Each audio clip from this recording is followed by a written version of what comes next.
Assalamualaikum warahmatullahi wabarakatuh. Perkenalkan, nama saya Ukasya Nuriana Asri. Saya dari Prodi Psikologi. Hari ini saya ingin membahas suatu tema yang sebetulnya sedikit sensitif ya, tema ini. Kira-kira apa temanya?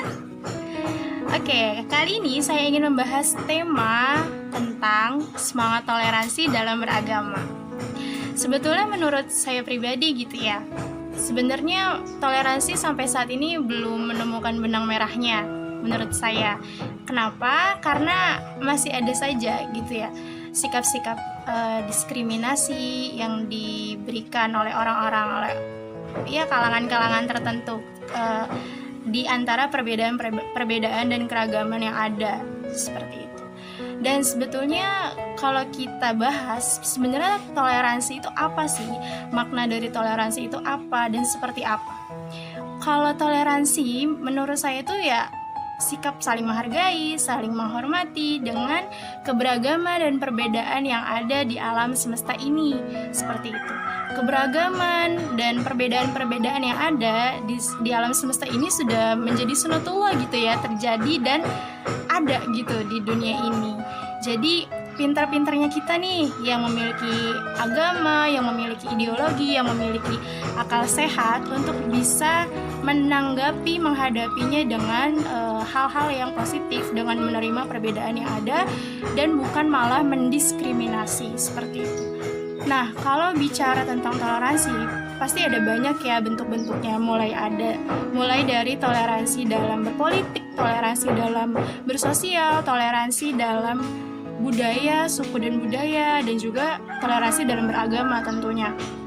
Nah, pada kesempatan kali ini kita akan bahas tentang toleransi dalam beragama. Indonesia itu sendiri, keberadaan agama sudah disahkan, sudah dipersetujui, totalnya itu ada 6. Yaitu ada agama Islam, ada agama Islam yang dibawa dahulunya oleh orang-orang dari negara Persia dan Gujarat.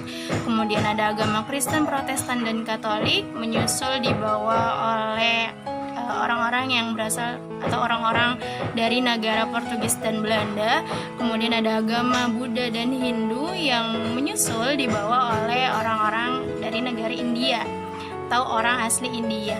Kemudian yang terakhir ada agama Konghucu yang dibawa oleh orang-orang dari Tiongkok, dari negara Tiongkok.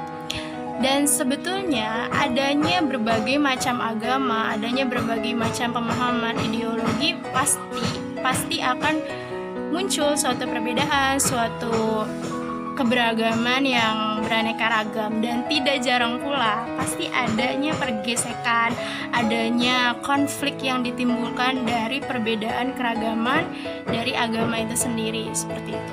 Nah, pinter-pinternya kita yang memiliki ideologi, yang memiliki agama, yang memiliki akal sehat untuk bisa bersikap atau bertindak secara rasional, secara dewasa dan positif, dengan memiliki atau dengan adanya tekad kesatuan dan persatuan yang ada di dalam diri kita masing-masing dari individu, insya Allah konflik itu bisa diredam.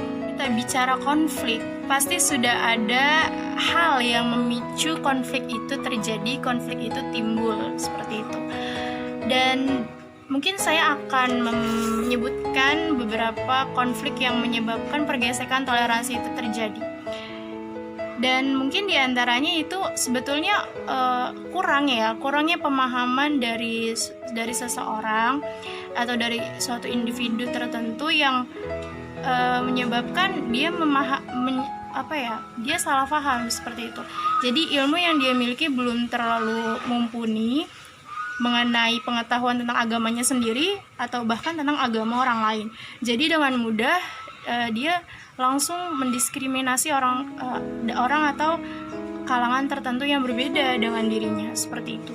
Dan kemudian salah satu konflik yang menyebabkan pergesekan toleransi itu terjadi, kurangnya atau ya sikap arogansi mungkin ya bisa dikatakan. Jadi karena merasa sudah memiliki ilmu yang cukup tinggi, yang cukup mumpuni, jadi dia merasa bahwa itu salah seperti itu. Hal itu salah dan hanya dia seperti itu mungkin yang benar. dengan sikap arogansi tersebut justru ya itu dia dapat memicu terjadinya pergesekan toleransi seperti itu. Dan mungkin di sini saya ingin mengkritisi makna dari toleransi ya. Sebetulnya jika kita berbicara makna toleransi, tidak jauh-jauh kita ambil contoh dari keseharian kita, yaitu keseharian dalam bekerja di suatu instansi perusahaan atau dalam organisasi tertentu.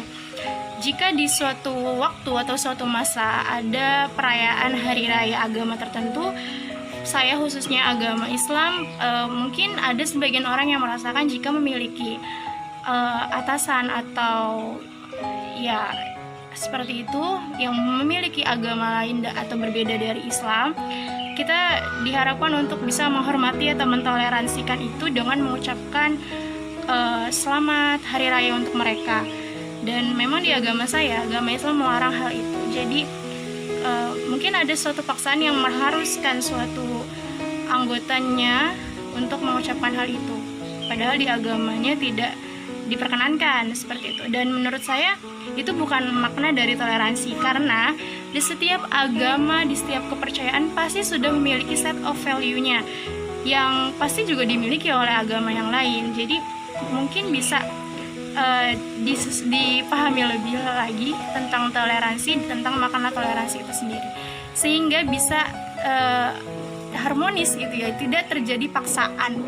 Kalau sudah masuk dalam ranah paksaan, itu sudah tentu bukan bagian dari toleransi.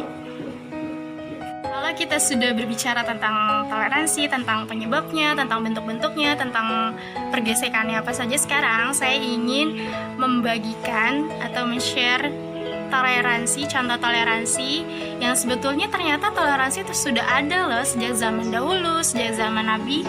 Dan karena saya beragama Islam, saya ingin mengambil contoh dari pemimpin umat Islam, yaitu Rasulullah SAW. Kisah ini bisa kalian dapatkan, bisa kalian jumpai dalam Sahih Bukhari Muslim. Dan sama-sama kita bisa mengambil pelajaran. Rasulullah bukan hanya seorang pedagang, tapi beliau juga seorang panglima perang, seorang pejabat negara, bahkan seorang kepala negara. Dengan memiliki kekuasaan yang dimiliki sebagai pejabat negara, sebagai kepala negara, tidak menjadikan Rasulullah itu bersikap kasar, bersikap arogan terhadap orang-orang yang ada di bawahnya, seperti itu. Suatu waktu, suatu masa, kisah ini terjadi di zaman Rasul, ketika Rasulullah sedang duduk bersama sahabat-sahabatnya, dan saat itu mereka sedang berkumpul bersama, berbincang bersama.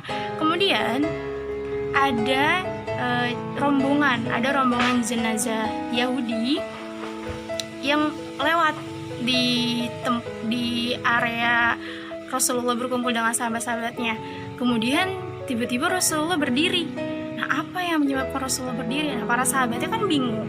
Dia Yahudi, tapi kenapa Rasulullah berdiri? Kemudian para sahabatnya bilang seperti ini, ya Rasulullah, dia itu orang Yahudi, kenapa engkau berdiri saat dia jalan di depan sana, seperti itu.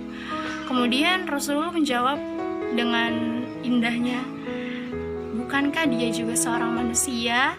Wah, Masya Allah banget ya. Jadi dengan protesnya para sahabat seperti itu juga tidak asal protes, karena memang sudah diketahui kan, masa-masa Rasulullah berperang itu Yahudi sangat membenci dengan dakwah Rasulullah seperti itu. Jadi wajar saja kalau misalkan sahabat itu protes, tapi dengan indahnya, dengan akhlak yang mulianya Rasulullah bilang, bukankah dia manusia, dia juga memiliki hak untuk dihormati, seperti itu. Jadi Rasulullah saja menghormati Allah, Tuhan aja menghargai dengan adanya perbedaan. Kenapa kita tidak? Nah, kesimpulan yang dapat kita ambil dari pembahasan kita kali ini, yaitu mari kita menjadi pribadi yang lebih baik lagi, menjadi pribadi yang tidak arogan, tidak mau menerima sesuatu hal yang berbeda dari keyakinan kita, seperti itu. Jadi kita harus bersikap dewasa, dan semoga dengan adanya anjuran untuk kita harus bersikap toleransi bisa menjadikan kita menjadi pribadi yang lebih baik lagi, bisa menjadi pribadi yang dapat dewasa, yang dapat menerima dengan dewasa, dengan sikap dewasa perbedaan dan keragaman yang ada di dunia ini. Jika kita mengambil pelajaran dari kisah Rasulullah yang tadi, bahwa setiap manusia yang berada di alam semesta ini, siapapun dia, berbeda suku, berbeda warna kulit, berbeda wajah, berbeda keyakinan, pantas dan berhak mendapatkan penghormatan karena dia adalah manusia yang diciptakan oleh Tuhan ke alam semesta ini. Bahkan dia sudah terbujur kaku pun, kita masih harus menghormati. Seperti kita bisa ambil pelajaran dari kisah Rasulullah SAW. Jadi mari sama-sama kita membangun semangat toleransi dalam beragama sehingga tercipta kesatuan dan persatuan yang indah dan harmonis, dan kita bisa menjadi pribadi yang lebih baik lagi, bangsa yang lebih baik lagi ke depannya nanti. Terima kasih. Wassalamualaikum warahmatullahi wabarakatuh.